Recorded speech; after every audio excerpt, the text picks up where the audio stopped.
नमस्कार। आज हम सेहत और बीमारियों पर थोड़ी गहराई से बात करेंगे। हाँ बिल्कुल। हमारे पास इससे जुड़े कुछ नोट्स हैं, कुछ जानकारी है।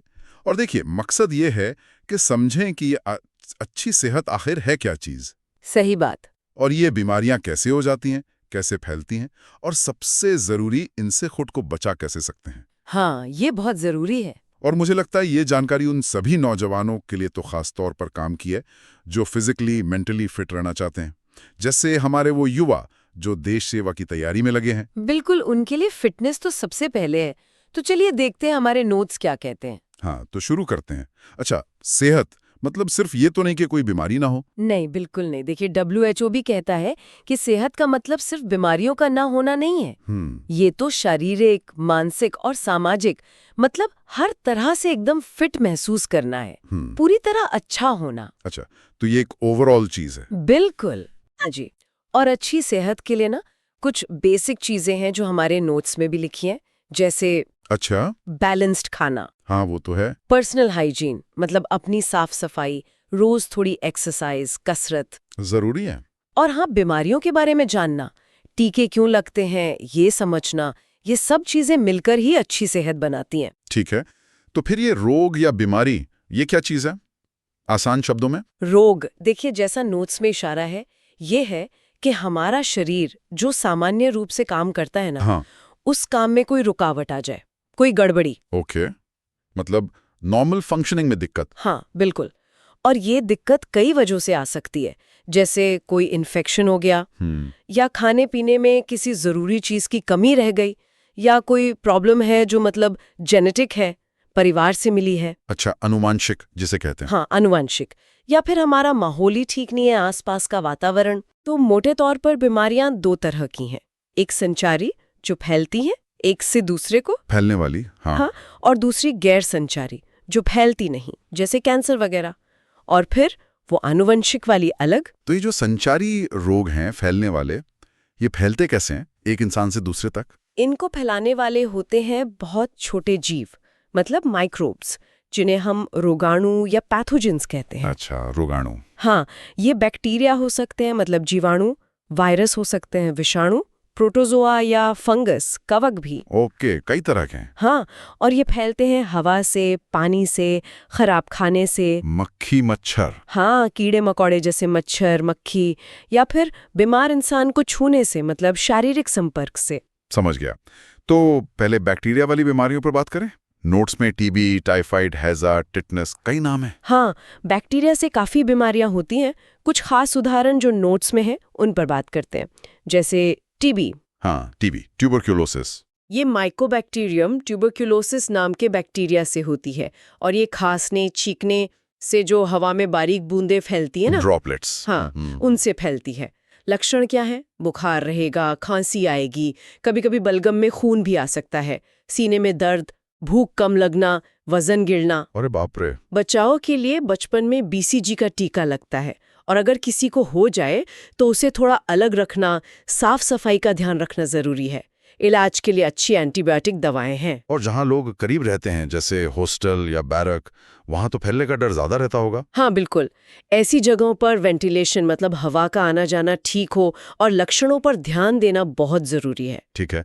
और हैजा, कॉलेरा? हैजा होता है विब्रियो कॉलरी बैक्टीरिया से। ये गंदे पानी या खाने से फैलता है। पानी से ज्यादा सुना है इसके बारे में। हाँ, पानी एक बड़ा सोर्स है इसमें ना। पानी जैसे पतले दस्त होते हैं बहुत ज्यादा, उल्टी भी होती है।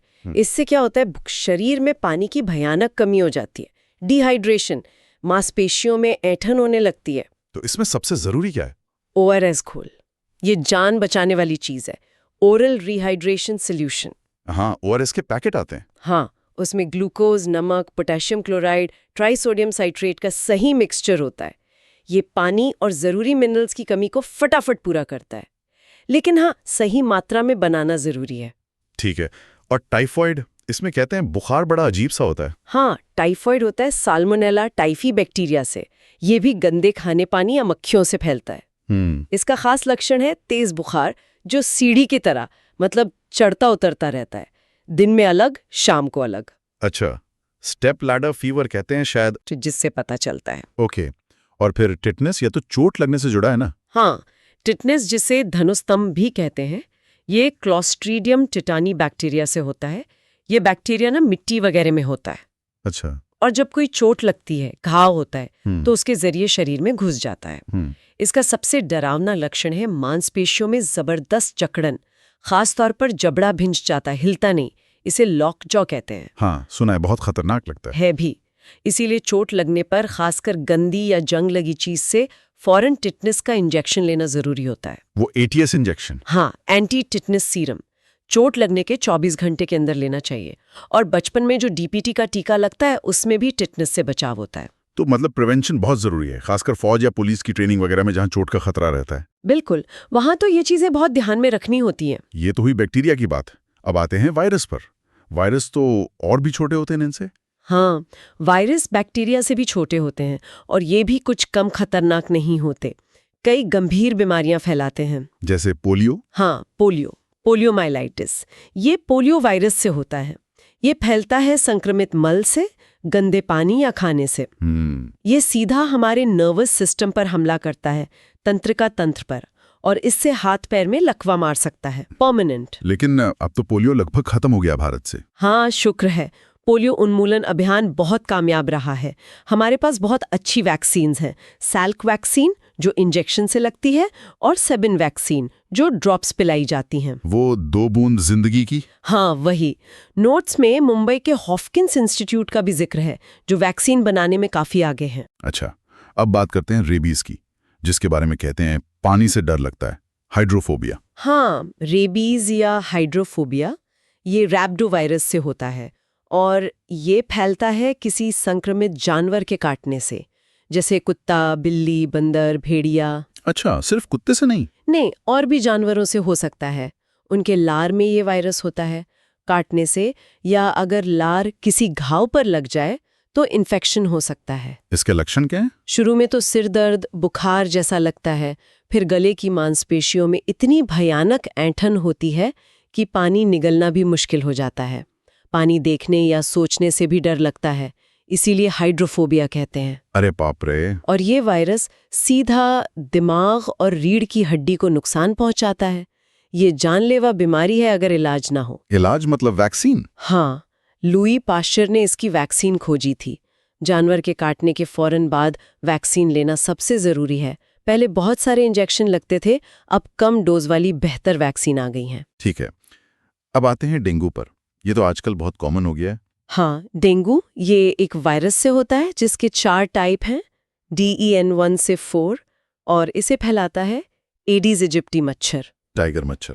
हाँ, वही, जिस पे काली सफेद धारियां होती हैं, और ये दिन में काटता है। अच्छा, दिन में? हाँ, इसके लक्षण है तेज बुखार, बहुत तेज सिर दर्द, खासकर आंखों के पीछे, ठंड लगना, जोड़ों और मांसपेशियों में भयानक दर्द। इसे ब्रेकबोन फीवर भी कहते हैं। शरीर पर रैश यानी दाने भी निकल सकते हैं। इसमें प्लेटलेट्स कम हो जाते हैं, है ना? हाँ, गंभीर मामलों में खून में प्लेटलेट्स की गिनती बहुत तेजी से गिरती है। 70,000 प्रति घन मिमी से नीचे जाना खतरनाक हो सकता है। इसमें ब्लीडिंग का खतरा बढ़ जाता है। तो इसका इलाज क्या है? देखिए, वायरस के खिलाफ तो कोई खास दवा नहीं है। इलाज लक्षणों को मैनेज करने का होता है, जैसे बुखार के लिए पैरासिटामोल, खूब सारा लिक्विड पीना, और अगर प्लेटलेट्स बहुत कम हो जाए तो डॉक्टर प्लेटलेट चढ़ाने की सलाह दे सकते हैं। सबसे जरूरी है मच्छरों से बचना। हाँ, वो तो है। घर के आसपास पानी जमा ना होने देना। बिल्कुल, मच्छरदानी लगाना, रिपेलेंट इस्तेमाल करना, ये सब। ठीक है, अब एक और गंभीर बीमारी, एड्स। ये कैसे होता है? एड्स मतलब एक्वायर्ड इम्यूनोडेफिशिएंसी सिंड्रोम। ये होता है HIV वायरस से, ह्यूमन इम्यूनोडेफिशिएंसी वायरस। ये एक रेट्रोवायरस है। रेट्रोवायरस? हाँ, मतलब ये अपने जेनेटिक मटेरियल को हमारे सेल्स के DNA में डाल देता है। ये फैलता है कुछ खास तरीकों से। असुरक्षित यौन संबंध से, अगर किसी संक्रमित व्यक्ति का खून चढ़ाया जाए, अगर इन्फेक्टेड सुई शेयर की जाए, या फिर संक्रमित माँ से उसके बच्चे को जन्म के समय या दूध पिलाने से। ये छूने या साथ खाने से तो नहीं फैलता ना? नहीं, बिल्कुल नहीं। ये जानना बहुत जरूरी है। ये आम संपर्क से, गले मिलने से, साथ खाने पीने से नहीं फैलता। और ये करता क्या है शरीर में? ये वायरस हमारे इम्यून सिस्टम पर हमला करता है। मतलब शरीर की जो बीमारियों से लड़ने की ताकत है, उसी को धीरे धीरे खत्म कर देता है। ओह, तो मतलब शरीर किसी भी इन्फेक्शन से लड़ नहीं पाता। हाँ बिल्कुल। फिर आम सर्दी जुकाम या कोई छोटा मोटा इन्फेक्शन भी गंभीर रूप ले सकता है। इसके लक्षण क्या है? वजन का अचानक कम होना, लगातार बुखार रहना, दस्त जो ठीक ना हो, थकान, ग्रंथियों में सूजन। पता कैसे चलता है इसका? इसके लिए ब्लड टेस्ट होते हैं, जैसे एलिजा टेस्ट है, वेस्टर्न ब्लॉट है, पीसीआर भी है। और इलाज? देखिए, एड्स का कोई पक्का इलाज अभी तक नहीं मिला है, लेकिन हाँ, एंटी रेट्रोवायरल दवाएं ARVs हैं। ये दवाएं वायरस को शरीर में बढ़ने से रोकती हैं और इम्यून सिस्टम को ठीक रखने में मदद करती हैं। इनसे मरीज एक लंबी और बेहतर जिंदगी जी सकता है, लेकिन दवाएं जिंदगी भर लेनी पड़ती हैं। तो बचाव ही सबसे अच्छा तरीका है। बिल्कुल, जागरूकता और सुरक्षित व्यवहार ही बचाव है। इसीलिए 1 दिसंबर को विश्व एड्स दिवस भी मनाया जाता है। नोट्स में एक स्वाइन फ्लू का भी जिक्र है, H1N1 वायरस। हाँ, स्वाइन फ्लू, ये H1N1 इन्फ्लुएंजा वायरस से होता है। इसे हॉग फ्लू या पिग इन्फ्लुएंजा भी कहते हैं। पिग मतलब सुअर। हाँ, इसका कनेक्शन सुअरों से रहा है। नोट्स में लिखा है कि पॉक यानी सुअर का मांस खाने वालों में शायद थोड़ा ज्यादा खतरा हो सकता है, पर यह फैलता इंसानों में खांसने छींकने से ही है। लक्षण क्या है इसके? फ्लू जैसे ही? हाँ, काफी मिलते जुलते हैं। बुखार, सुस्ती, छींकना, खांसना, सांस लेने में दिक्कत होना, भूख कम लगना। इसके लिए कोई दवा या वैक्सीन? नोट्स में टैमाफ्लू जैसी एंटीवायरल दवा और वैक्सीन का जिक्र तो है, लेकिन साथ ही ये भी लिखा है कि शायद अभी तक कोई बहुत ज्यादा असरदार इलाज या वैक्सीन उपलब्ध नहीं है। ये जानकारी बदलती रहती है, रिसर्च चलती रहती है, तो सावधानी बरतना, साफ सफाई रखना यहाँ भी जरूरी है। ठीक है, तो ये हो गए बैक्टीरिया और वायरस। इनके अलावा भी तो कुछ था नोट्स में। प्रोटोजोआ। हाँ, प्रोटोजोआ ये सिंगल सेल वाले मतलब एक कोशिका वाले जीव होते हैं। इनसे भी बीमारियां होती हैं। सबसे कॉमन है मलेरिया। हाँ, मलेरिया तो बहुत सुना है, मच्छर से होता है ना? प्लाज्मोडियम। हाँ, और इसे फैलाती है मादा एनोफिलीज मच्छर। नर मच्छर नहीं काटते। ओके। तो ये प्लाज्मोडियम शरीर में करता क्या है? जब संक्रमित मच्छर काटता है तो ये प्लाज्मोडियम हमारे खून में आ जाता है, फिर ये लिवर में जाता है, वहां अपनी संख्या बढ़ाता है और फिर खून की लाल कोशिकाओं यानी RBCs पर हमला करता है, उनको तोड़ देता है। तभी वो ठंड लग के बुखार आता है? हाँ, जब RBCs टूटती हैं तो एक टॉक्सिन निकलता है, जिससे ठंड लगती है, कंपकपी होती है और फिर तेज बुखार चढ़ता है। ये बुखार कुछ घंटों या दिनों के अंतर पर बार बार आता है। इसके भी अलग अलग टाइप होते हैं क्या? हाँ, प्लाज्मोडियम की कई प्रजातियां हैं, जैसे प्लाज्मोडियम वाइवैक्स, ये भारत में काफी आम है। प्लाज्मोडियम फैल्सीपैरम ज्यादा खतरनाक होता है। ये सेरेब्रल मलेरिया यानी दिमागी मलेरिया कर सकता है, जो जानलेवा हो सकता है। बचाव कैसे करें? क्रीम या स्प्रे, पानी जमा ना होने देना, और अगर मलेरिया वाले इलाके में जा रहे हैं तो डॉक्टर की सलाह से क्लोरोक्वीन जैसी दवाएं पहले से ले सकते हैं। और इलाज? वो कुनैन वाली गोली? हाँ, कुनैन बहुत पुरानी और असरदार दवा है। ये सिनकोना पेड़ की छाल से मिलती है। अब और भी नई दवाएं आ गई हैं। ठीक है। प्रोटोजोआ के बाद थे हेलमिंथ, मतलब कीड़े, पेट के कीड़े जैसे। हाँ, हेलमिंथ मतलब कृमि या कीड़े। इनसे भी कई रोग होते हैं। एक उदाहरण नोट्स में है फाइलेरियासिस का। फाइलेरियासिस? ये क्या है? इसे आम भाषा में हाथी पांव या फील पांव कहते हैं। ओह, हाथी पांव। हाँ, इसमें पैर बहुत सूज जाते हैं ना? हाँ, ये वुचेरेरिया बैंक्रॉफ्टी नाम के एक धागे जैसे कीड़े से होता है। ये बहुत छोटा होता है। और ये फैलता कैसे है? इसे क्यूलेक्स मच्छर फैलाता है। जब मच्छर काटता है तो ये कीड़े का लार्वा खून में चला जाता है, फिर ये लिम्फ सिस्टम में जाके बैठ जाता है। लिम्फ सिस्टम, हाँ, जो हमारे शरीर में तरल पदार्थ का बहाव कंट्रोल करता है। वहाँ ये कीड़े रुकावट पैदा करते हैं, जिससे पैरों में, हाथों में या शरीर के दूसरे हिस्सों में बहुत ज्यादा सूजन आ जाती है। वो हिस्सा हाथी के पैर जैसा मोटा दिखने लगता है। बुखार भी आता है इसमें। इसका इलाज है? हाँ, दवाएं हैं जो कीड़ों को मारती हैं, लेकिन जो सूजन आ चुकी होती है वो पूरी तरह ठीक होना मुश्किल होता है। इसलिए बचाव जरूरी है, मच्छरों पर कंट्रोल। सही बात है। और आखिरी था फंगस, कमक। हाँ, फंगल इन्फेक्शन। ये भी काफी आम है, जैसे दाद, रिंगवर्म। हाँ, दांत तो बहुत कॉमन है, गोल सा चकता बन जाता है। हाँ, ये माइक्रोस्पोरम जैसे फंगस से होता है। ये किसी संक्रमित इंसान या जानवर जैसे बिल्ली या कुत्ते को छूने से फैल सकता है, या उनके इस्तेमाल की हुई चीजों से। इसमें खुजली बहुत होती है? हाँ, त्वचा पर लाल गोल चकते बनते हैं जिनमें खुजली होती है।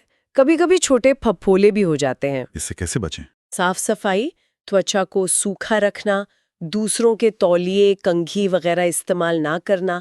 अगर हो जाए तो एंटी फंगल क्रीम या दवा देनी पड़ती है। एथलीट फुट भी इसी से होता है? हाँ, एथलीट फुट भी एक फंगल इन्फेक्शन है।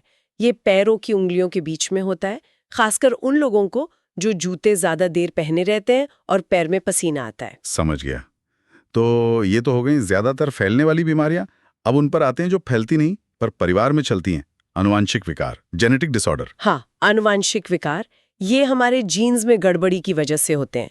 जीन्स वो चीज़ है जो तय करते हैं कि हम कैसे दिखेंगे, हमारा शरीर कैसे काम करेगा। ये हमें अपने माँ बाप से मिलते हैं। अच्छा। तो अगर जीन में कोई खराबी है तो वो पीढ़ी दर पीढ़ी जा सकती है। नोट्स में कई उदाहरण हैं। हाँ, जैसे कुछ ऑटोजोमल विकार हैं। ऑटोजोमल मतलब जो एक्स या वाई क्रोमोसोम से जुड़े नहीं हैं, जैसे सिकल सेल एनीमिया। हाँ, इसका नाम सुना है। इसमें क्या होता है कि खून की जो ये लाल कोशिकाएं RBCs होती है ना, वो गोल होने के बजाय हंसिए जैसी मतलब सिकल शेप की हो जाती हैं, खासकर जब शरीर में ऑक्सीजन की कमी होती है। अच्छा, तो इससे क्या होता है? ये सिकल शेप की कोशिकाएं सख्त होती हैं और छोटी खून की नलियों में फंस सकती हैं, जिससे खून का बहाव रुक जाता है, दर्द होता है और शरीर के अंगों को नुकसान पहुंच सकता है। ये हीमोग्लोबिन बनाने वाले जीन में एक छोटी सी खतर से होता है। और एक्स लिंक्ड विकार? ये वो गड़बड़ियां हैं जो एक्स क्रोमोसोम पर मौजूद जीन से जुड़ी होती हैं, जैसे हीमोफीलिया। रॉयल डिजीज वाला? हाँ, वही, क्योंकि ये इंग्लैंड की महारानी विक्टोरिया के खानदान में पाया गया था। इसमें खून का थक्का जमने में दिक्कत होती है। मतलब अगर चोट लग जाए तो खून आसानी से बंद नहीं होता। ये खतरनाक हो सकता है। हाँ, एक और एक्स लिंक्ड विकार है वर्णांधता, यानी कलर ब्लाइंडनेस। Colour blindness? इसमें रंग नहीं दिखते। नहीं, ऐसा नहीं कि रंग बिल्कुल नहीं दिखते। ज्यादातर मामलों में लाल और हरे रंग में फर्क करने में मुश्किल होती है। अच्छा, तो ये भी जेनेटिक है? हाँ, और नोट्स में ये भी बताया गया है कि कलर ब्लाइंडनेस वाले लोग कुछ खास नौकरियों के लिए, जैसे रेलवे में ड्राइवर वगैरह, फिट नहीं माने जाते, क्योंकि सिग्नल देखने में दिक्कत हो सकती है। ये तो जरूरी जानकारी है, खासकर उन युवाओं के लिए जो ऐसी सेवाओं में जाना चाहते हैं। बिल्कुल। इतनी सारी बीमारियों की बात सुनकर थोड़ा डर सा भी लगता है, पर हमारा शरीर कुछ करता भी तो होगा इनसे लड़ने के लिए। इम्यूनिटी जिसे कहते हैं। हाँ, बिल्कुल। हमारा शरीर एक कमाल की मशीन है। उसमें बीमारियों से लड़ने का अपना एक सिस्टम है। इसी ताकत को प्रतिरक्षा या इम्यूनिटी कहते हैं। ये काम कैसे करती है? इम्यूनोलॉजी इसी की पढ़ाई है और नोट्स के मुताबिक एमिल वॉन बेहरिंग को इसका जनक मानते हैं। तो देखिए, इम्यूनिटी मोटे तौर पर 2 तरह की होती है। 2 तरह की? हाँ, एक तो है जन्मजात यानी इनेट इम्यूनिटी। ये हमें पैदाइश से मिलती है। ये नॉन स्पेसिफिक होती है, मतलब हर तरह के बाहरी दुश्मन या रोगाणु के खिलाफ एक पहला बचाव देती है, जैसे हमारी स्किन या पेट का एसिड। अच्छा। और दूसरी है अर्जित यानी अक्वायर्ड इम्यूनिटी। ये हम अपनी जिंदगी में हासिल करते हैं। ये स्पेसिफिक होती है, मतलब किसी खास रोगाणु के लिए खास तरह का बचाव। और इसकी सबसे बड़ी बात है याददाश्त, मेमोरी। याददाश्त? मतलब शरीर याद रखता है कि पहले कौन आया था लड़ने? हाँ, बिल्कुल ऐसा ही। जब कोई रोगाणु, मान लीजिए कोई वायरस, पहली बार शरीर में घुसता है तो हमारा इम्यून सिस्टम उसे पहचानता है, उससे लड़ना सीखता है। और इस लड़ाई के दौरान वो खास हथियार बनाता है जिन्हें एंटीबॉडीज कहते हैं। ये बी लिम्फोसाइट्स नाम के सेल्स बनाते हैं। साथ ही वो कुछ मेमोरी सेल्स भी बना लेता है, याद रखने वाले बी और टी सेल्स। अच्छा, मेमोरी सेल्स। हाँ, अब अगली बार जब वही वायरस दोबारा हमला करता है तो ये मेमोरी सेल्स उसे फौरन पहचान लेते हैं और फिर बहुत तेजी से बहुत सारे एंटीबॉडीज बनाकर उस वायरस को खत्म कर देते हैं। शरीर को ज्यादा बीमार होने ही नहीं देते। वाह, ये तो कमाल का सिस्टम है। तो क्या वैक्सीनेशन मतलब टीकाकरण इसी मेमोरी वाले सिद्धांत पर काम करता है? एकदम सही पकड़ा। टीकाकरण का पूरा आइडिया इसी मेमोरी पर आधारित है। कैसे? वैक्सीन में क्या होता है, उसी बीमारी का या तो मरा हुआ या बहुत कमजोर किया हुआ रोगाणु होता है या फिर उसका कोई छोटा सा हिस्सा। इसे जब शरीर में डालते हैं तो ये बीमारी तो पैदा नहीं कर पाता या बहुत हल्की करता है, लेकिन हमारा इम्यून सिस्टम इसे असली दुश्मन समझ लेता है अच्छा, और उसके खिलाफ एंटीबॉडीज और मेमोरी सेल्स बना लेता है, मतलब एक तरह से लड़ाई की प्रैक्टिस कर लेता है। बिना असली लड़ाई लड़े। हाँ, फिर जब कभी असली ताकतवर रोगाणु शरीर में घुसता है तो शरीर पहले से तैयार होता है। मेमोरी सेल्स फौरन एक्टिवेट हो जाती हैं और उसे हरा देती हैं। ये तो बहुत ही बढ़िया तरीका है बीमारियों से बचाने का। बिल्कुल। एडवर्ड जेनर ने सबसे पहले चेचक का टीका इसी तरह खोजा था। लुई पास्चर ने रेबीज का। ये साइंस की बहुत बड़ी देन है। और पेनिसिलिन, वो भी तो बड़ी खोज थी। हाँ, पेनिसिलिन की खोज अलेक्जेंडर फ्लेमिंग ने की थी। वो एंटीबायोटिक है, बैक्टीरिया को मारती है। वो टीका नहीं है, पर हाँ, इन्फेक्शन से लड़ने में वो भी एक बड़ा हथियार है।